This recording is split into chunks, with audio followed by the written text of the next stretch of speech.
This week, our hero is Liz Hopfan, a New Jersey native who helps create change in her community. She runs free arts programs for underserved kids all over New York City.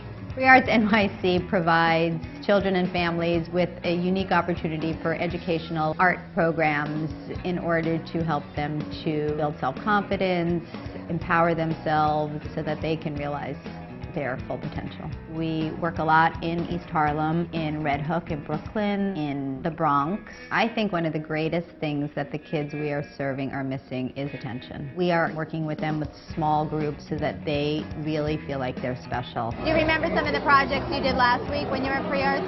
What was a giant pencil. Free Arts core programs include Free Arts Days, which are large art festivals on Saturdays for up to 75 kids. We have Parents and Children Together with Art program, which is a program for families where they can work together collaboratively. We have the Weekly Mentor program, which is an ongoing small group mentoring program that takes place over the course of the school year. Liz got her start years ago, volunteering at a free arts organization in Los Angeles. When I first started volunteering for Free Arts in Los Angeles, I just was a volunteer at the Saturday Free Arts Days. I thought the days were fantastic. It made me want to continue to go back and work with those kids. I really saw the impact that these programs had. I one day was sitting down with the founder of Free Arts in Los Angeles, and she was kind of saying, "Oh, you should start a Free Arts in New York." And I thought, maybe, sounds interesting. When I decided to do this, obviously I had to discuss it with my parents. I moved home and they said,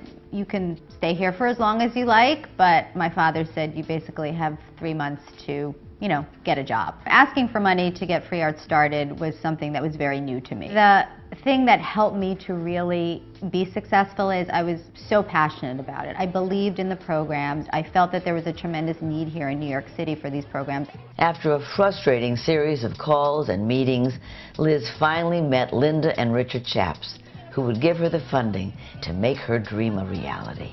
That part makes me a little bit cry. I don't know why. I grew up in an amazingly supportive family. My parents thought I was great, but I think the day that Linda and Richard told me that they were going to give me, a 3-year commitment to get this vision that I had off the ground, I really felt a tremendous sense of accomplishment. Liz went from working out of her parents' home in New Jersey to having 13 permanent staffers.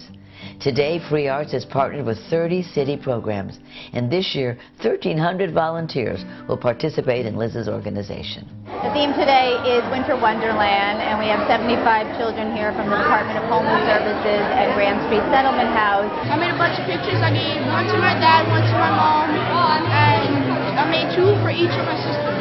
I had fun. Really, really fun. We made gingerbread houses, and we made scarves.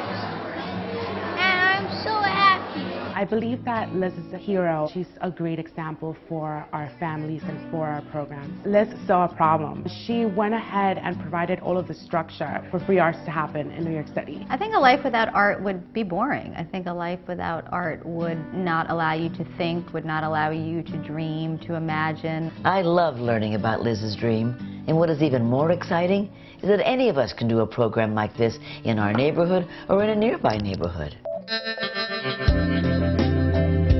Join us next week when we meet children and their families who've been touched by Liz's programs.